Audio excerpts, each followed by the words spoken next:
And there I am, boys and girls, girls and boys of all ages, the old soldier coming at you tonight from Robeson County, North Carolina. Getting started just a tad early tonight, but gonna wait and see who pops up and joins in as this begins to take off. Trying to again continue to work through the bugs in this software.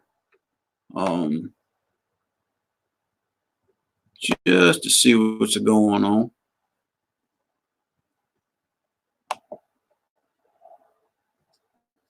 Just to see what's going on. Alrighty. So, just to see what's going on. Alright.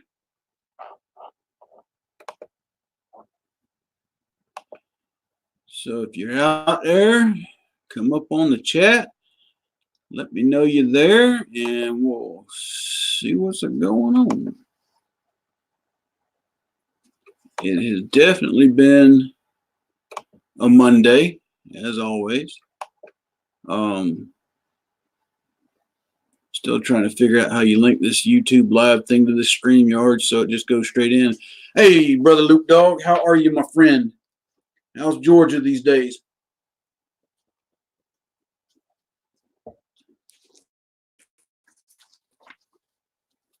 Everything all right? Out your way, Luke Dog?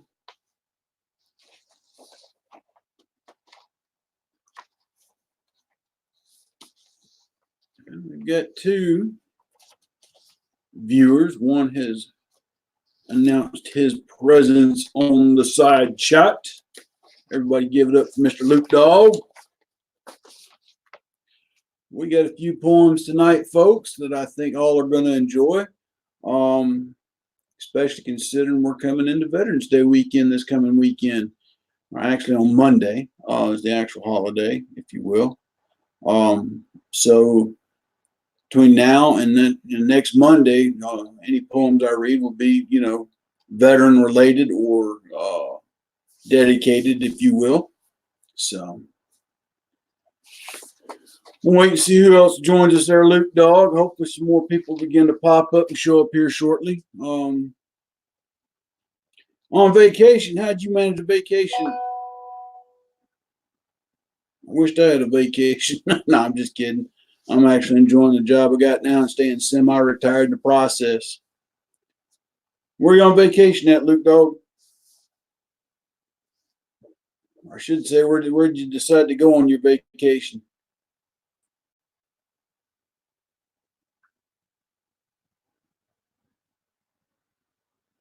Let's see what's going on out there.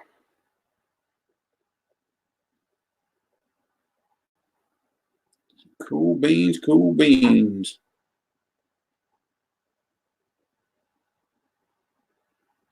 Cool beans, cool beans.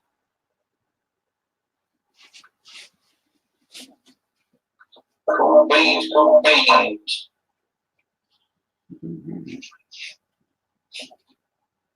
Cool beans, cool beans. Anyway, let's see. I've got Jared Pierce. I've got Warsaw Patriot. Good to have y'all with us this evening. Jared, I think it's the first time you've joined us tonight, and we're glad to have you. Yeah, I was messing with my phone there, getting a little feedback. Got you, Luke Dog, got you. Just taking the days off and staying in place. I've done that before, a time or three. But everybody, welcome Jared Pierce with us tonight. I want to say he's a first-time viewer with us, so you get a chance, welcome him to the channel. We're glad to have you, sir. Just out of curiosity, Jared, who recommended you over to the channel? If you don't mind answering.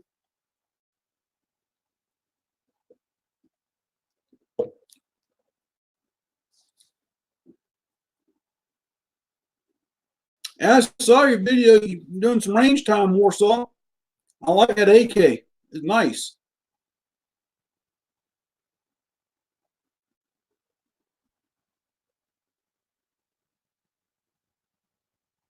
Yeah, I need to get out in mine and do some range. I got to do some range maintenance on mine.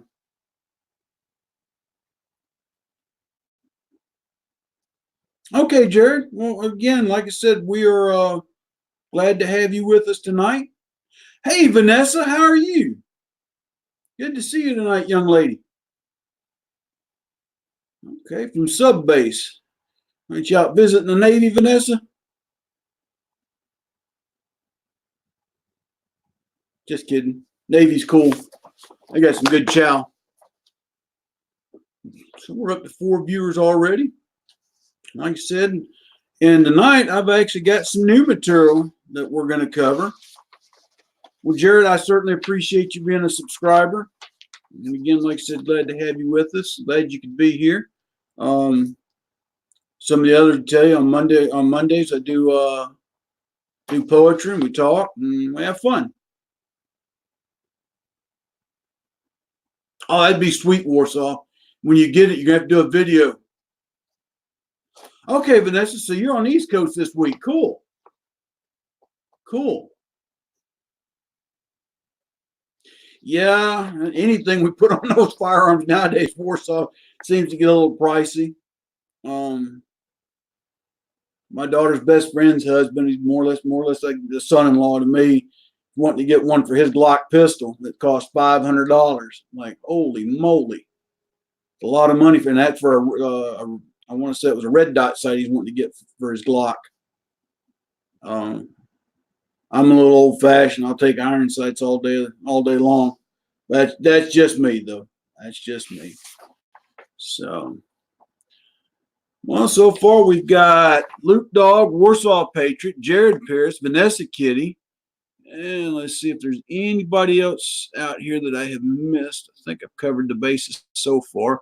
Hopefully we'll get some others to join us here in a few minutes. Like I said, I got started just a tad early. I got you, Jared. I got you, Vanessa. Well, I'm hoping you're having a good time up there in Connecticut. One of these days, I'd like to get up to New England states and visit myself, especially this time of year. I also like to go out to Wyoming this time of year too, right before the snow falls. It'd be cool. Yeah, I know what you mean, Vanessa.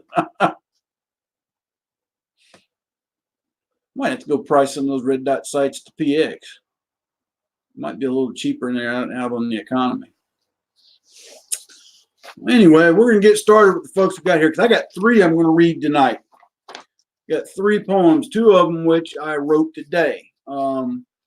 And I got an older one that I may or may not have read before. I think I'm going to save it for last. We'll do the older one last. I know what you mean, Warsaw. I know what you mean. But the first one I wrote today is titled "To Be a Soldier." And you can change this to a Marine, a sailor, an airman. It still fits. But it goes to read, "To be a soldier is what I wanted, and so I did, with all that I was. From when I was little, hearing daddy's stories of camaraderie and selfless service, seeing others in their uniforms pressed and starched to their boots shiny and bright. This was what I wanted with all my heart, a career in the Army. That is what I sought. It was the best of me at times, the worst, or there was the best of me at times, the worst.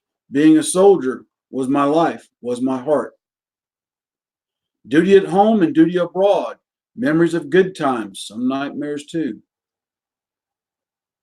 To be a part of something larger than myself. This is what I wanted, for I gave a portion of my life. For it, I gave a portion of my life. It was my honor, a privilege too, this career I chose, to serve as a soldier.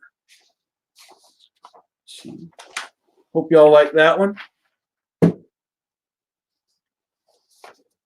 This one I wrote today, and this really is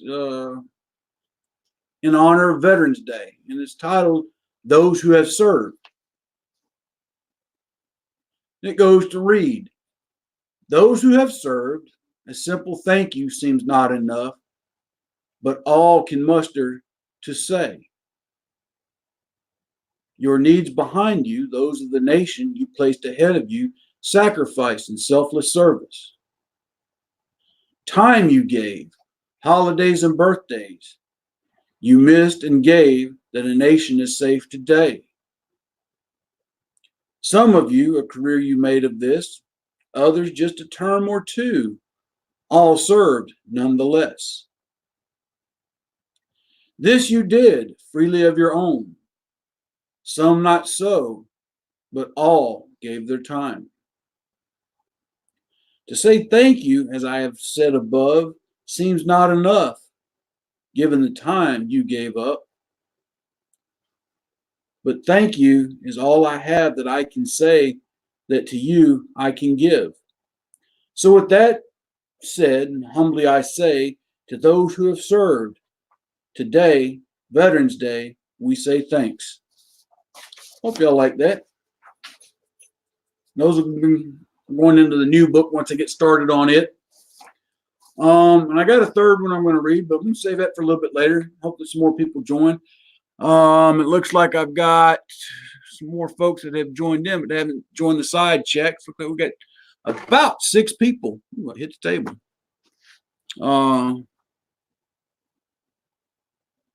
Awesome. I like that, Warsaw. Awesome. Appreciate that, Jared. So we got about 6 showing up that are viewing. We only got about 4 of you on the side chat right now, but that's cool. We'll get some others here in a minute. I want to save this last one for a little bit. Just talk about the things that are going on. Like I said, we got Veterans Day coming up next Monday. And I've got to figure out what I'm going to do for that Monday's video. I may wind up doing that earlier in the day. I may do it in normal time. Just not sure yet. As I've got actually, I have to work that day, even though my students won't be at school. I still have to go in and go to work. Because where I'm working at, Veterans Day is not. They don't recognize that holiday, or they recognize it, but they don't give it us off. So it is what it is. It is what it is. But we'll go from there. We shall go from there. But veterans, what it is to be a veteran. Yeah, he bit the dust all right, Warsaw. He bit the dust all right. Hot bag of wind. Good to see him off the campaign trail. The rest of them I wish would hurry up and just go ahead and falter off. But only time will tell on that note. Only time will tell on that note. And again, it's just a big 10-ring circus on that side of politics right now. It really is. But yeah. Yes, Rebel Dog. Oh my goodness, I got Rebel Dog over beside me. And he just wanting to be petted and petted and petted like nobody ever gives him any attention. He's just a big old lap puppy. Well, that's the nature of politics, Warsaw, and they're going to keep spouting off their half-truths and lies and making up stories and misconstruing facts and who knows what else. I saw a funny meme today, though. It was one of Hillary talking about that when Warren gets the bid and shortly after she gets the bid, she commits suicide and she becomes president that way.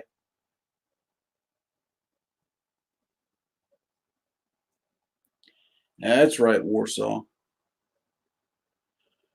Well, Vanessa, your family's got a proud heritage of service, then, young lady. That's awesome. You know, my dad was medically retired. I've got a brother that did 4 years. Like I told y'all last week, you know, my grandmother raised, on my dad's side, raised her 4 and her brothers 5. And out of them, all the boys served during World War II, and 2 of them made careers. My dad and his first cousin Harold both made careers.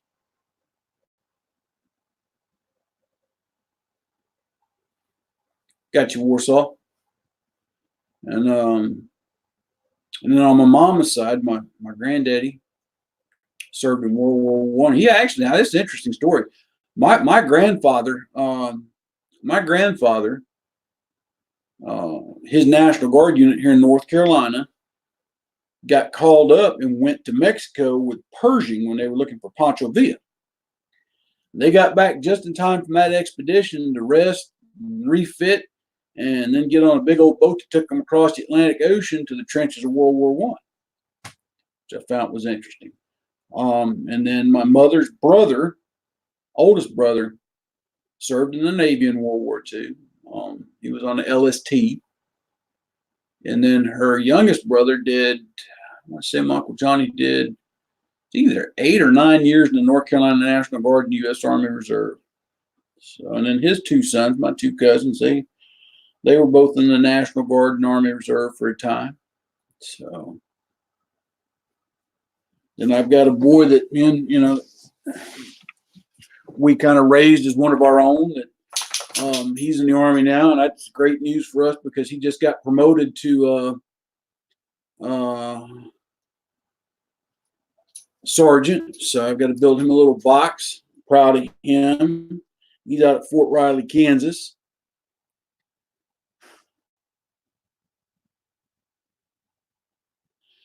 Yeah, Jared, getting a waiver for knee surgeries. What did you have done, Jared? Did you have like a knee reconstruction, like ACL, MCL? You don't mind me asking?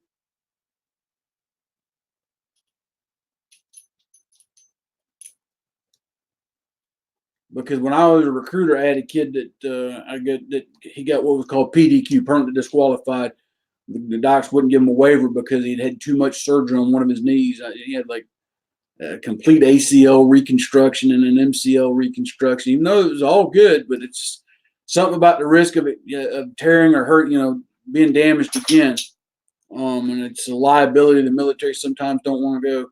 I got you, both ligaments replaced. Yeah. It's one of those things that the military not really, well, the Army. I can't speak for the other branches. Every branch has certain things that they can waiver on their physicals. I'll give you another one, like people with ASVAB. When I was in, 32 was the minimum qualifying score for somebody that had a high school diploma for the Army. And had a young lady that went through our station, got a 32, but she had no line scores. In other words, all the extras that you take on the ASVAB, like the coding speed and the mechanical aptitude, she didn't have really hardly any line scores. So she had to get what was called a line score waiver. And the only two jobs that the Army could offer her was a laundry and bath specialist and a lithographer or map maker.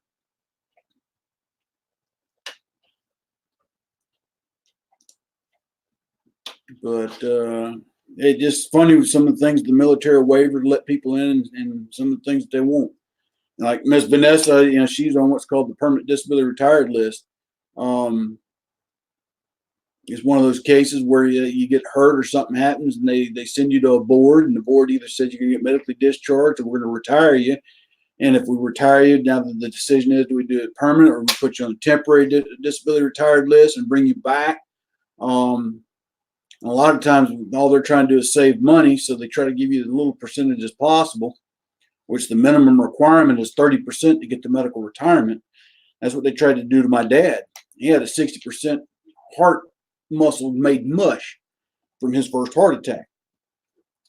And they wanted to put him out the door with 30% disability, permanent retirement. He said, well, nope, I'm going to stay in. I'm going to fight this. And he did for about a year. Well, Warsaw, yes and no. College will help you. Say you're going with an associate's degree.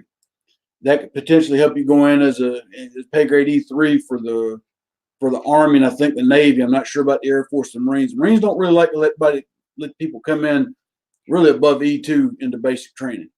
And I'm not entirely sure with the Navy. As far as the trades go, if what you get your degree in aligns with the MOS that you qualify for and select, it'll help you once you get into the job. Certainly, it's not going to hurt you. That's for sure.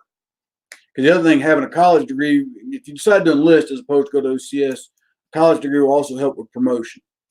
So stick with the school, bud. Stay with it till you get your degree. But the trades, because what they're going to do if you decide you want to go in the trades, say in the Navy, they're still going to send you to their version of it. Yeah, and it's almost like a racket, isn't it, Vanessa? I've had several soldiers go through that whole rigmarole and to get yanked around. I had one soldier that was smart. When he knew the Army was going to try and do this to him, he just went and got an attorney. And when the Army found out he was going to get an attorney, they resolved his case real quick and medically retired him at 70%. That's the other thing. A lot of soldiers don't know you can have an attorney represent you during this process, and they don't like it when soldiers do that. Now, my dad opted not to do that, but when he went to his actual review board, he selected an officer to be his representative of that board that he had known for quite some time, and one that, by the way, knew military law quite well, even though he wasn't a military lawyer. Okay, Warsaw.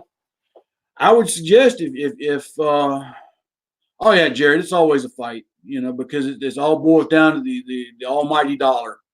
That's the big thing there. That's always about the dollar. Always trying to save a dollar. In the long run, they're getting better at it now. But Warsaw, what I would recommend to you, it's just a recommendation, brother. Look at your 2-year programs at where you're taking your training at right now, and see if they've got one for, say, industrial maintenance. Right now, out of every 100 industrial maintenance technician positions in the U.S., 53 are open. Meaning that they're having a hard time filling these positions because there's just nobody going through the schooling. And with that, you'll get, with an industrial maintenance degree, you get training on welding, heating and AC, electrical, pipe fitting, and you can go into commercial industrial applications with it. So it's just something to think about. Just something to think about. Yeah, and Vanessa, you're right. With a bachelor's going in, you can apply for officer training school or officer candidate school for the Army. The beauty about doing it that way is, if for some reason you decide you want to go back to school, you get the GI Bill by going that way. I had a soldier there. I had a guy put into OCS because you have to enlist first. They have to go through basic, and then they go to OCS. They qualify for the GI Bill.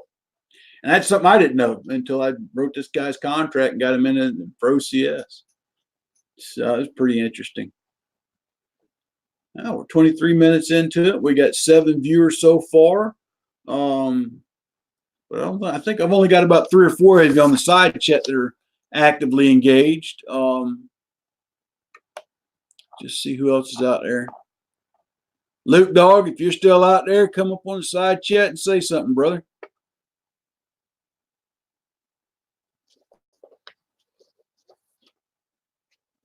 Okay, so you did have a big fight, Vanessa. When you got to go back to the Air Force, you got to go back to the Board of Corrections. Yeah. Did you get back pay for all that time?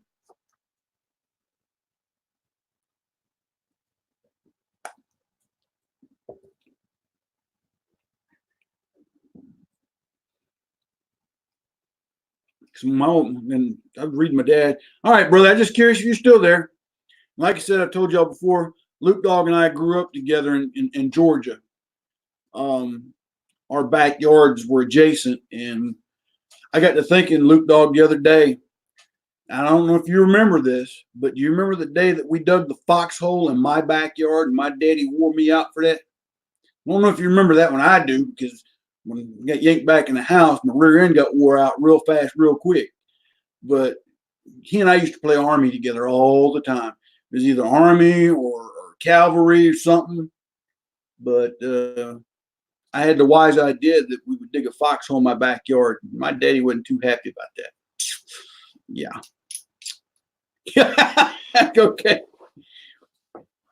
Yeah, Warsaw, we dug a foxhole in my backyard. We were playing Army, and I thought, my backyard didn't have as many trees as his did.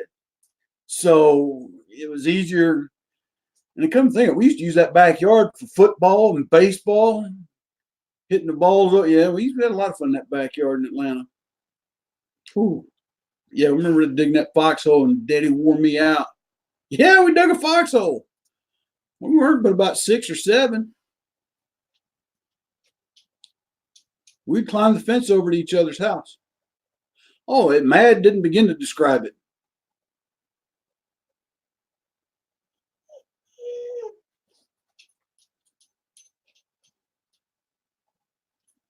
Imagine so, Vanessa.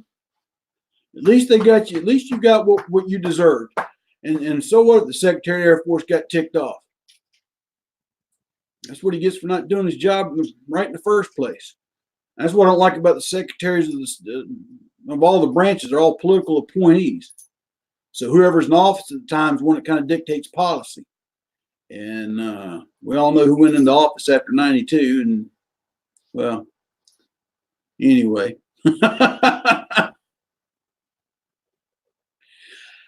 Yeah, I've had to do that at Fort Irwin. Not to say it was not really fun. There's a couple of high spots. Believe it or not, there's a couple of high points at Fort Polk that it's kind of hard to dig a foxhole into the side of, but sometimes you got to do it.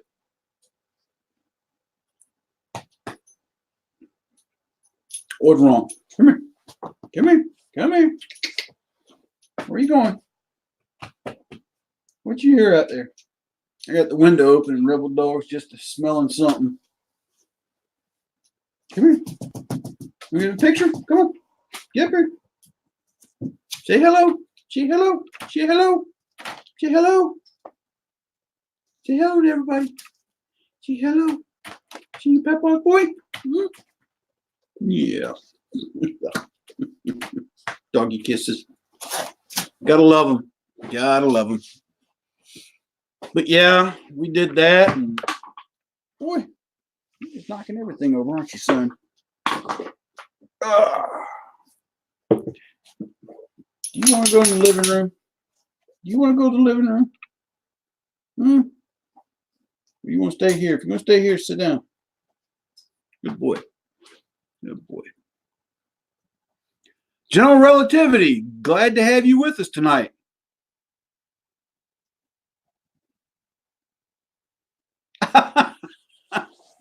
You can neither confirm nor deny any involvement. Okay.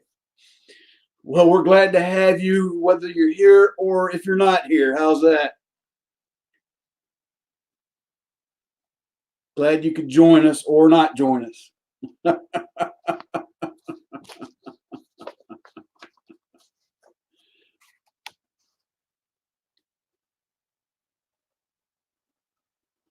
Oh, wow.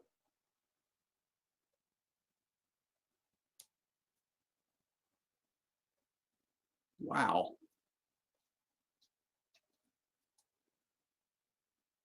One day we'll have to hear the whole story, Vanessa. Whew. Rough. I hate you had to go through all that. Hate you had to go through all that. But yeah. So anyhow, anyway. And good evening to you too, General Relativity. Glad, like I said, we're glad to have you here.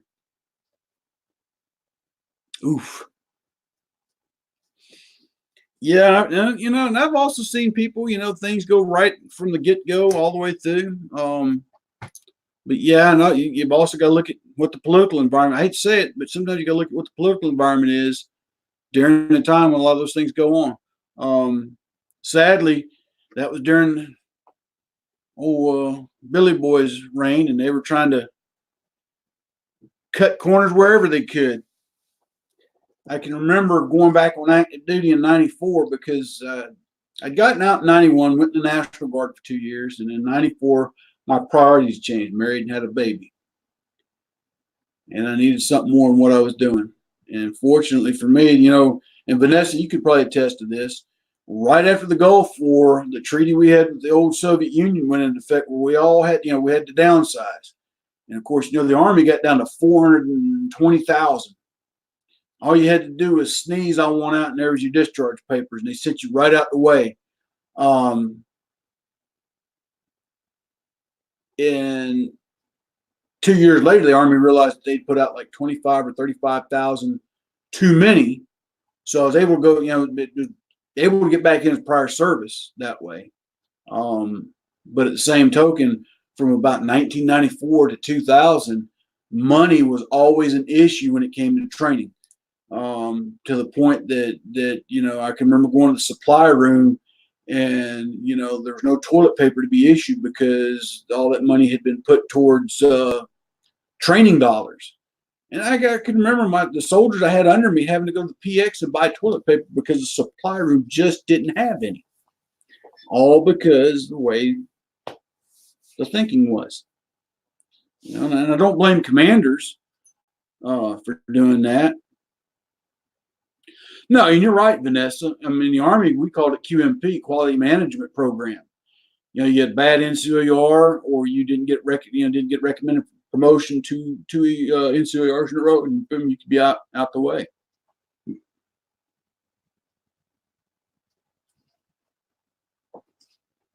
You're right, Warsaw. They've kind of taken their eye off of that, and again, they're diverting from everything that's going on.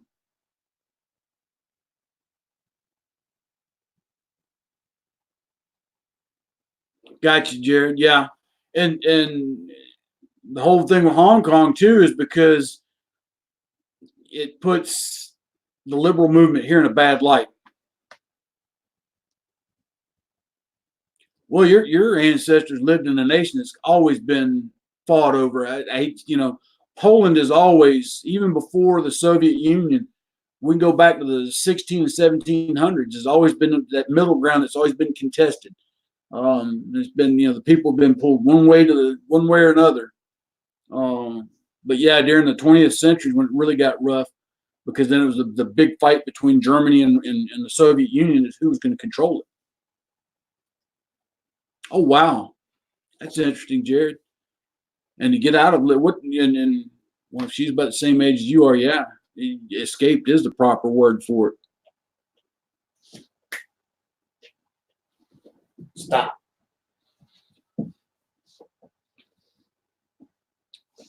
So we're back down to 5 viewers. We were up to 7, but that's all right. That's all right.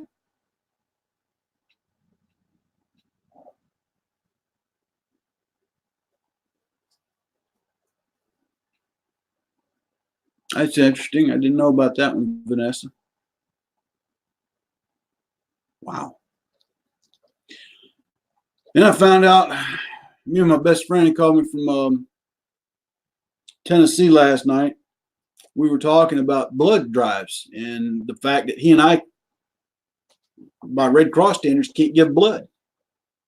Because we were in Germany if you were stationed in Germany between 1980 and I think 1992, you're supposedly prohibited from giving blood because of the mad cow disease scare that went on over there. So that's kind of interesting. The price of service. Hang on, I gotta let old rebel dog out. He don't want to be in here now. You begging to come in here now. You begging to get out. Go on. It's like having a permanent 3-year-old. That's all right, though. That's all right. We're back up to 7 viewers. That's cool. If you're out there, sound off in the side chat. Let us know you're here.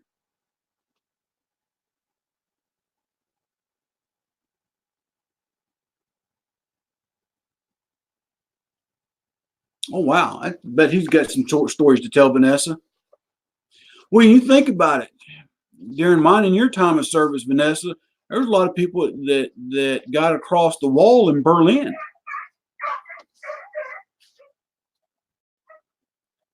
They got across the wall in Berlin and, by whatever means necessary. Because when I was over there, we had to carry what was called a smell 'em card, and the Soviet liaison mission card.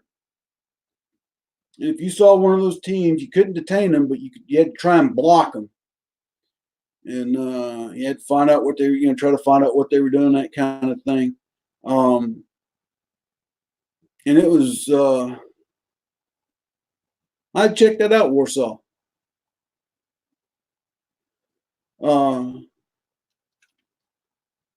But yeah, the smell 'em card, and we had to carry that, and we had to recognize. But we also would get these monthly or every so often briefs on places that we didn't need to go or do anything because supposedly the Soviets or East Germans were watching. They had agents. You had to be careful everywhere you went as to who you talked to because you didn't know if you were talking to a legitimate West German or if it was an East German spy.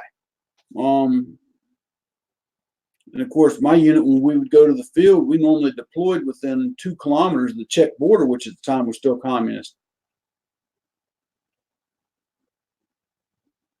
Oh, wow. Oh, wow. That's amazing, Vanessa. Well, anyhow, anyway, would y'all like to hear the third and final poem of the night? Sound off in the comments and let me know.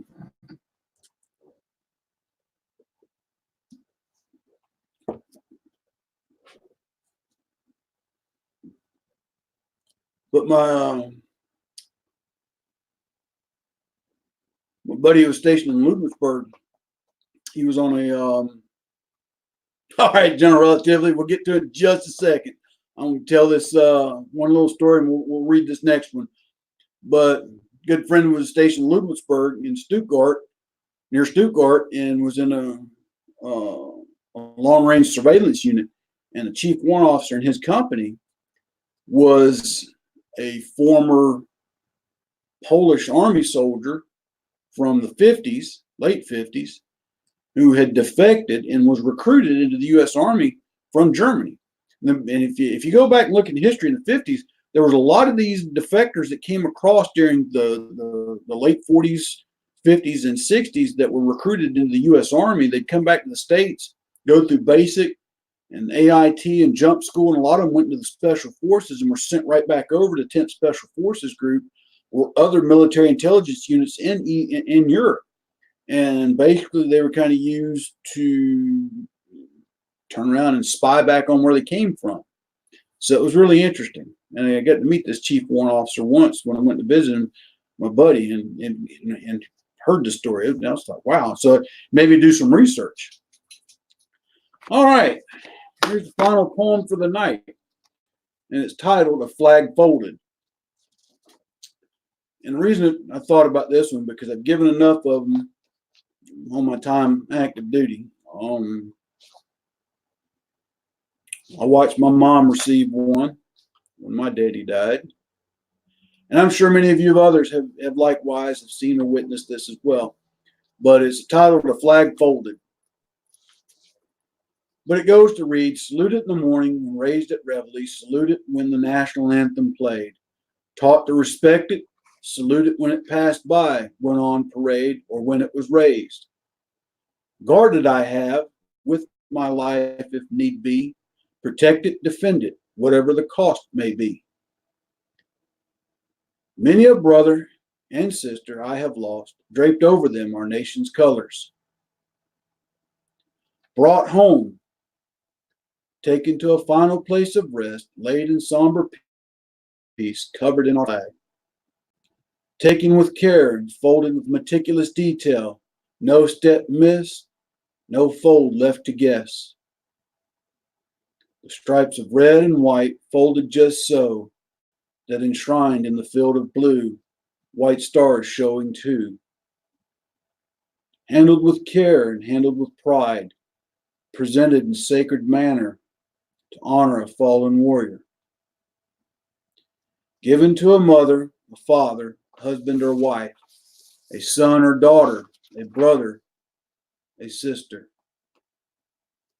Given with utmost respect, inspected fully, every thread and fold immaculately checked. given as a token of a loved one's service to this great nation, that their sacrifice is not forgotten. So next time you see our nation's flag folded, three corners shaped, carefully guarded, until given to the next of kin to be placed in a home and a place to be remembered and honored, pause and pray for the family receiving, for their loved one has given their last full measure. Now, hope y'all like that. Let's say I wrote that one a couple years ago, but I've given enough of them to know its true meaning. But anywho, anyhow, anyway, wish Cheryl was watching tonight, because I told her to put that on a shirt.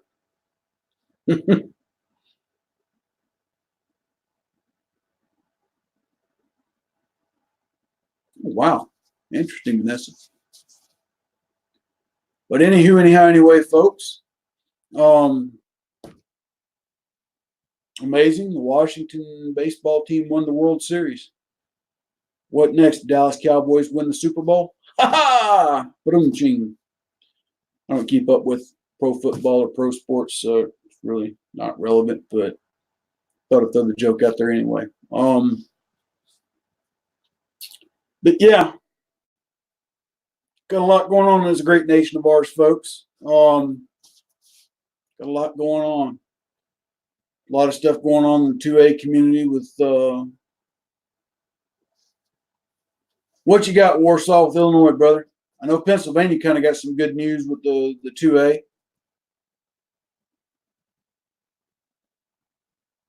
Appreciate that, Luke Dog. That's right. Your daddy was a tanker in World War II, if I remember. Drove tanks, or was on a tank.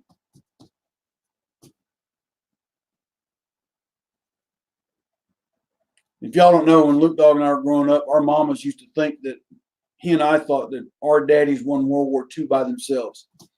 In our eyes, we thought they did. So, my daddy was a paratrooper. His daddy was a tanker.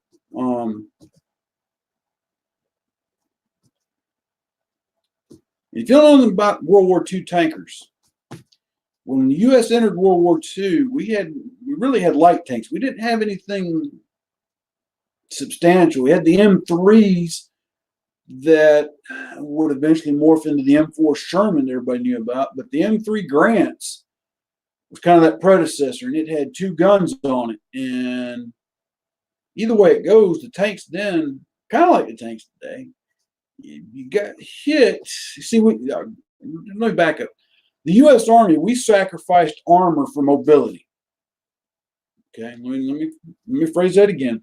We sacrificed armor protection for mobility. In other words, we wanted our tanks to be faster and quicker. The problem was the main gun. Up until the end of the war, the main gun on all of our tanks, the Shermans, especially the Shermans, that was the bulk of what did the fighting, was 75 millimeter. The Germans were using 88 millimeter, and not just any 88 millimeter, they're using 88 millimeter high velocity.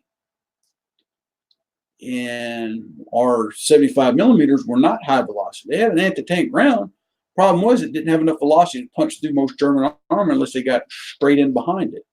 So that we would have to hunt their tanks in packs. 3 or 4 tanks to one of theirs. One to kind of act as a decoy while the other 3 maneuver around to get side shots to disable and get one in the back. And make for a bad hair day if the Germans were on top of their game or they had anti-tank guns themselves. My hat's off to anybody that drove one of those things in World War II. Me personally, I'm not crazy about the idea. And I see everybody's talking about firearms. Let's see what we got going on out there. Oh,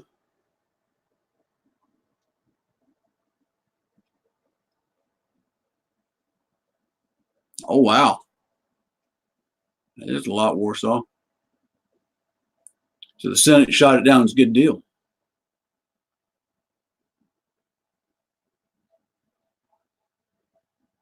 Wow, Jared, y'all are Y'all are cheap compared to here in North Carolina. I had to pay $90 to get mine. And I think it's $90 to renew it. And if you don't renew it when your time's up, you have to take the whole course over again. So, and I think they give you like it's either a 6 or 3 month window to renew yours in. And if you don't, if you let that lapse, then you got to take the whole concealed carry course all over again.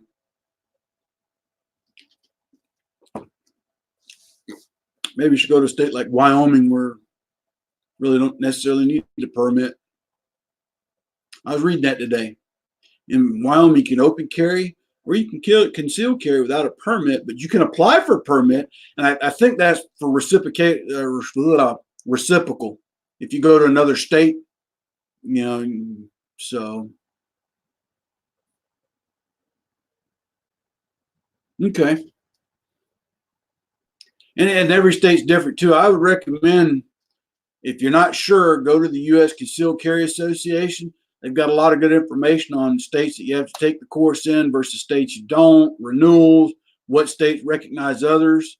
And best case scenario, or not, well, I'll just say best case scenario. The other good thing about that Concealed Carry Association, if you opt to go join it, you can buy into their, what I call insurance plan, but it pays for lawyer, bail, court costs in the event, God forbid, you get into a shooting incident. And I carried their policy.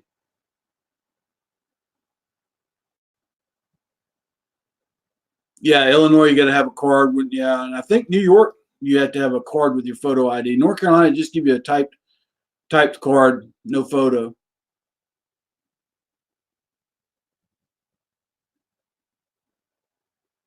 Well, that's cool, Jared.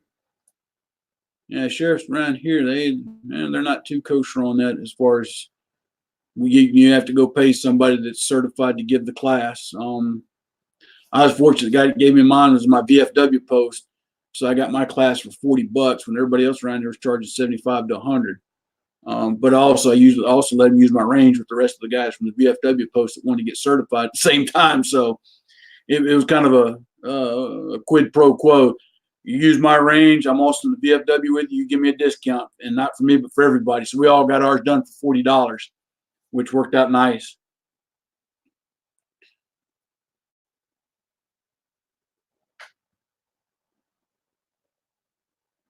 My dogs are getting into something out there.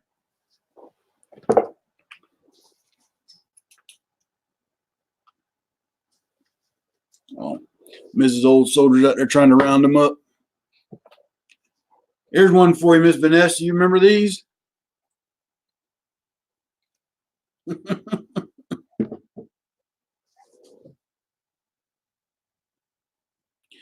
Yeah, and that's the drawback, Jared. And again, if you go onto the USCCA, they can, at least you'll know where your permit's good and where it's not. I think mine is good for Georgia, Tennessee, South Carolina, Virginia. I think North Carolina is good for 28 out of the 50 states. I have to go back and double check that one though. Sadly, it is sad a lot of states require you to have a permit because they choose not to abide by the Constitution. Granted, it is what it is, but I got you. Yeah, and every time I travel, I always check before I travel just to make sure nothing's changed too.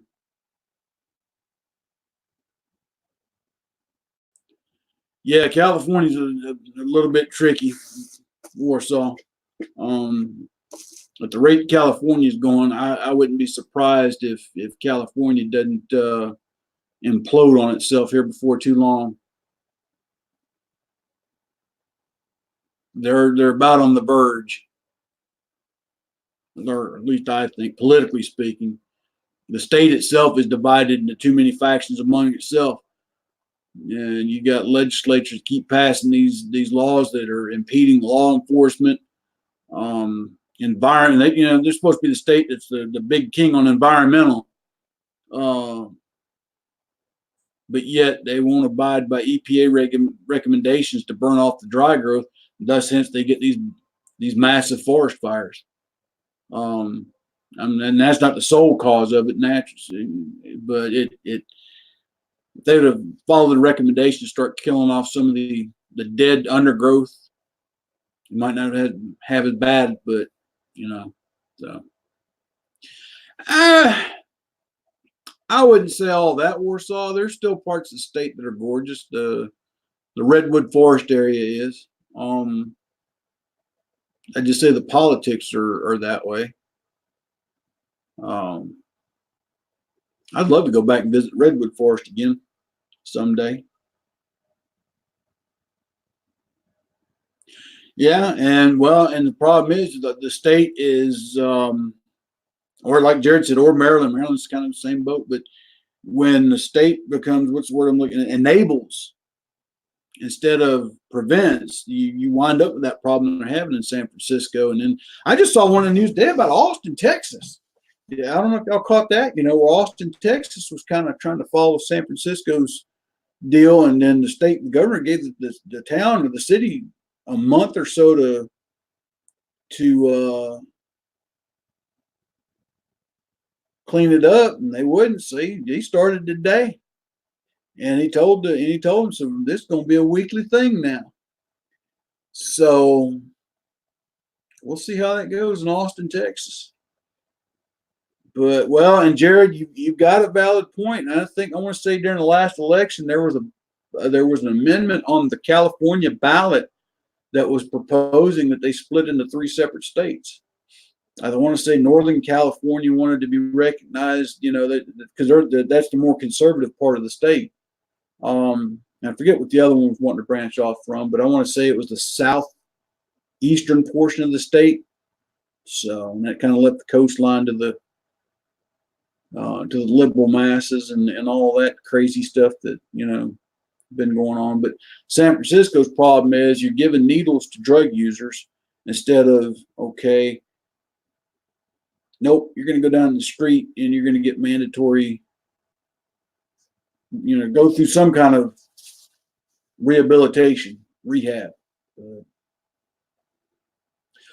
Well, there's quite a few out there, and they've been there for years. But you got, Texas has got several. Colorado's got quite a few, people don't realize.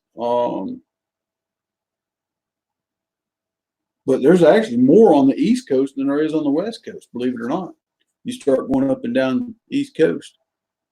And that's just all branches: Army, Air Force, Navy, Marines, Coast Guard. California's got their fair share too. But there seems to be more on the East Coast than there is on the West. Yeah, Jared, exactly. Exactly. You can't have a plastic straw because that's bad for the environment, but we're going to give a junkie free needles. And by the way, free needles cost more than straws. Because straws are killing the turtles in the ocean and that kind of thing. And honestly, why are they? But let's go to China. Hello, Rabbi Jesus. You've missed all the fun. And we've got Patriot in the Dark. Good to see you as well. Patriot in the Dark. Is this your first time with us? I'm trying to remember if you've been with us before. And if not, that's great too. We're glad to have you. Glad you could be here.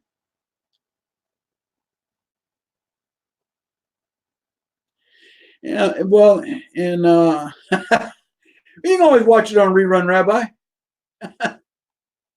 But the whole thing with the straws is this: our own country is accusing our own nation of being the biggest polluters in the world, but reality is China and India are doing far more to damage the environment than we are.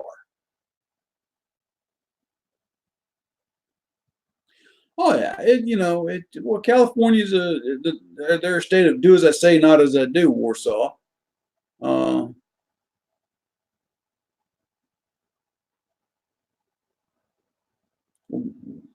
Patriot in the Dark, we are certainly glad to have you here with us this evening.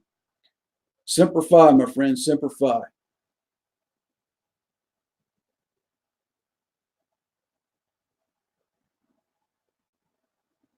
But yeah, Warsaw, California, they've got some, I don't know, what it is, but they've been taken over by some people with some strange ideas, to put it politely. And said, well, but you go to New York City with Mayor De Blasio taxing the city out of everything, limiting the size of cups you can get in a restaurant for what you drink, to where if you want salt, you have to ask for it. They don't have it on the tables. The price of cigarettes in New York City are outlandish. I think somebody told me the other day, price of cigarettes in New York City, $12 a pack now in the city. That's why so many come down south and buy their cigarettes and go back up. And but the point I'm getting at is, you've got government mentality of from cradle to grave, but the whole straw thing's ridiculous, if you ask me. I get bottles, and I get throwing any garbage in the ocean is not good, period. But they made such a production of those straws, it's not even funny. Considering the vast amount of pollution that the Chinese and the Indians put into the oceans from their countries. And honestly, if you go back in history too, when the wall fell in Germany, and Germany finally reunified, and I talked to several soldiers that were there during that time, because this was after I left when all this began to happen. The West German government, especially, hey Jim, good to have you here tonight with us. The German government spent, I don't know how much money cleaning up East Germany. That's how bad the communists had polluted the country. And the amount of money that went to cleaning up the eastern part of Germany was just phenomenal. Phenomenal. Yeah, they're blaming us, but that's because they don't want to look at the truth. For them, facts don't matter, Rabbi. But you make a valid point there. They do blame us for other nations' pollutions, but honestly, that's all on themselves. Case in example, I was in Iraq for a year, okay? And everything south of Kurdistan, people just throw the trash in the streets, sewage run in the streets. It was almost like being back there during the Crusades, as far as the level of sanitation. Now we'd go to Kurdistan, things got better. Not great, but they got better.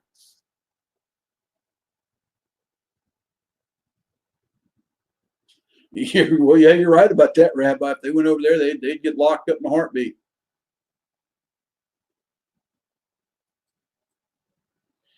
Exactly, Jared. And then they complain. That's the other thing. They complain about gas prices, but then it just, but everybody wants to have a car. And that's fine too. But don't complain about the problems you create yourselves and then blame it on everybody else. That's the problem, is not taking responsibility for their own actions over there too. Yeah, Jared, you're absolutely right.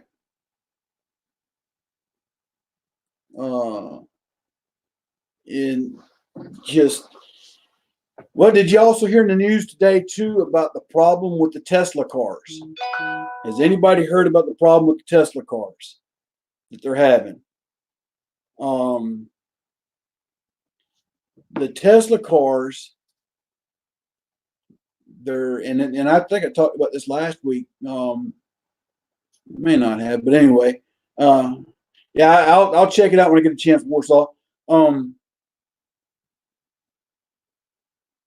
Yeah, Rabbi, exactly.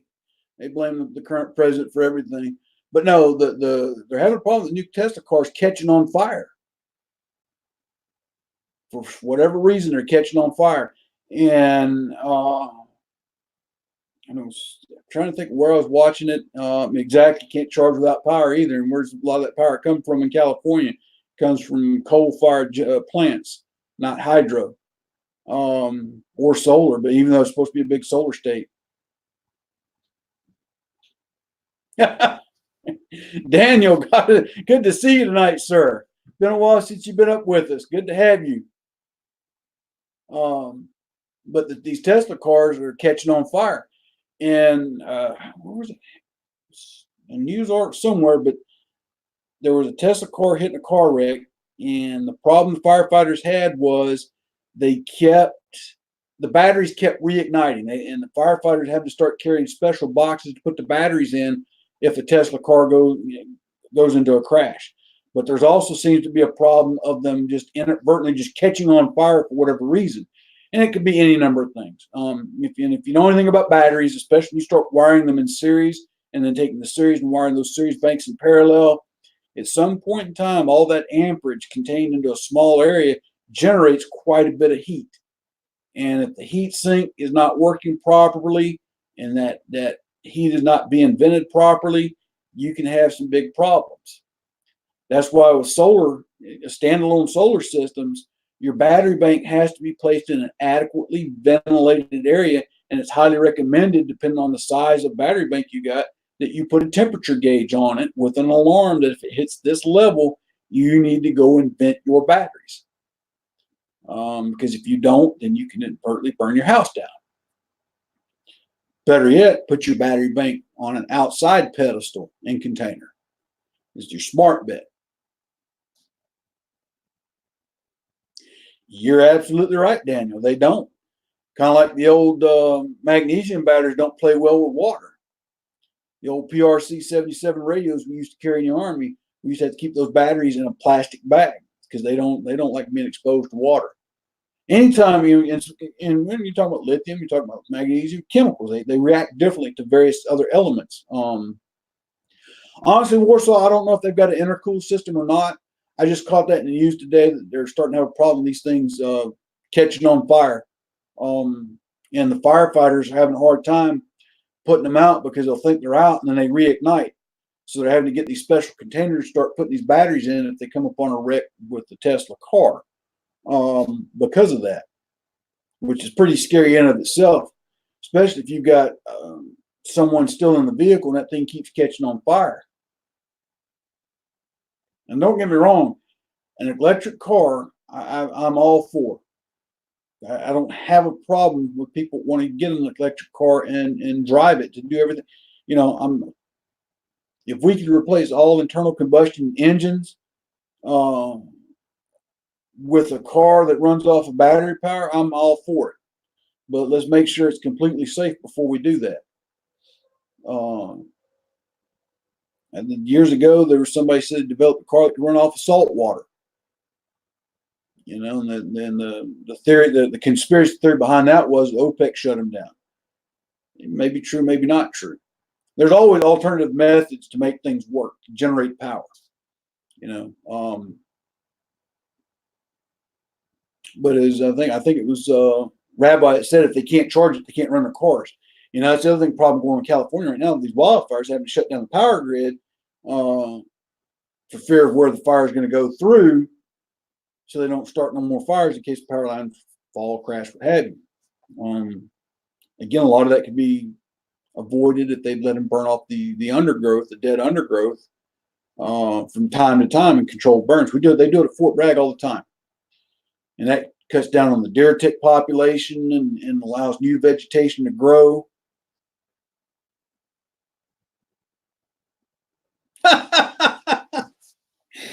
You sure that's a car or a vacuum cleaner, Daniel?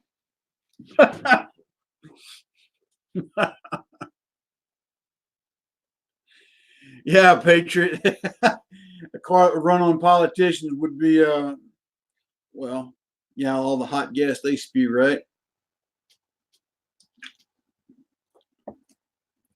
Better yet, I'd be glad today we get rid of all the politicians we got and just have some honest people making honest laws.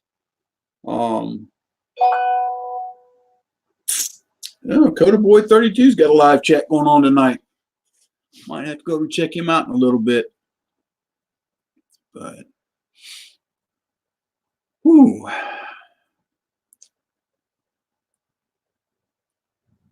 She used to work on Prick 77s, Jim. They were just phasing those out when I went in '87.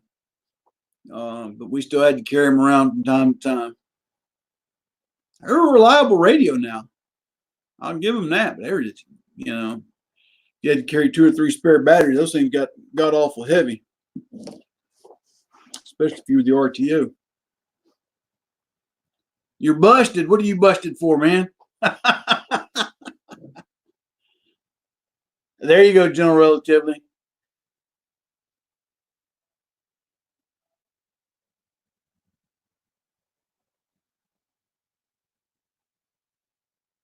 What's that, Warsaw? Oh, you're referring to Nancy. Gator Nate. Okay, I got you, Jim. Got you.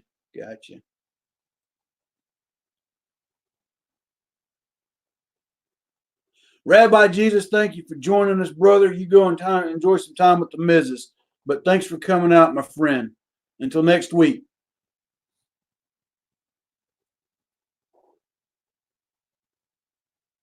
Yeah, you got a point, General Relativity.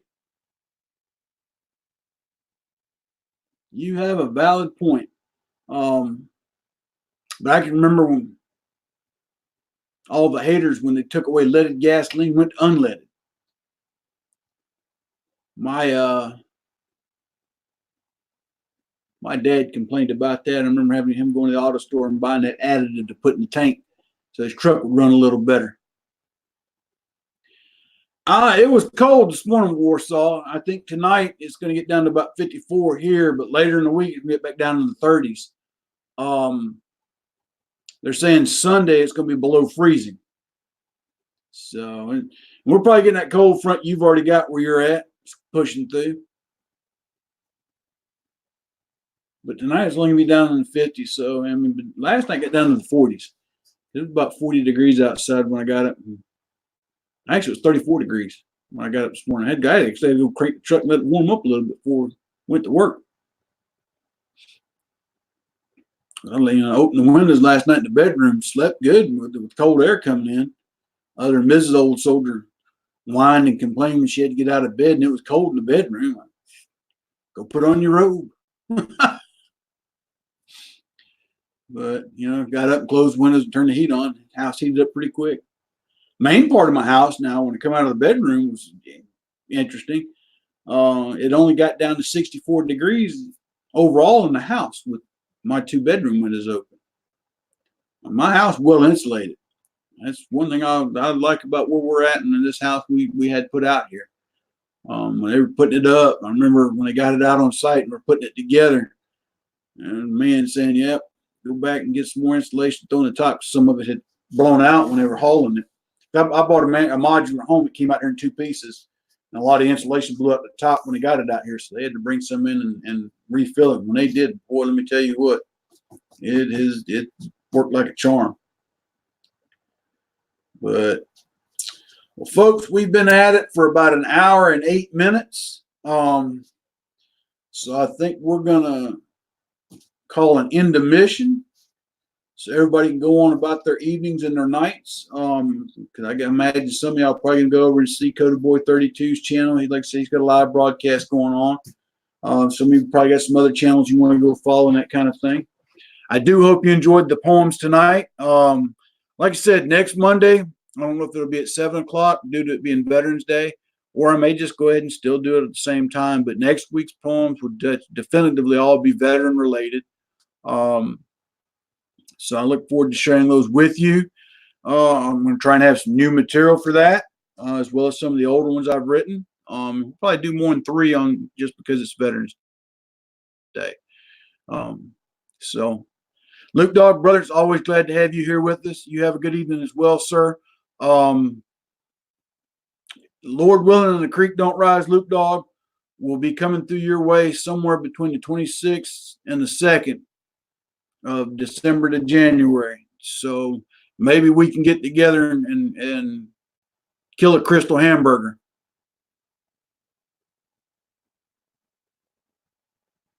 Patriot in the Dark, thank you for joining us tonight, sir. Hopefully we'll see you again next week. Yep, I'll see you tomorrow on my normal video, Warsaw. Try and get one out tomorrow morning. Yep, I'm going to try and do one in the morning on the way to work. Now the time has changed too. That's the other thing. time change throwing everybody off. So, but anyway, folks, God bless each and every one of you. Y'all take care. Charities always ask you to support Tunnels to Towers, Pin Up for Vets, and Valor for Veterans. They can't do it by themselves. Anything that you can do to help them, they would certainly appreciate it, and I'd appreciate it. But until my next video and our next live chat next week, God bless. Take care. Yeah, Warsaw, I'm going to do my best to stay warm, brother. You do the same up there where you're at. Y'all take care. It's the old soldier out.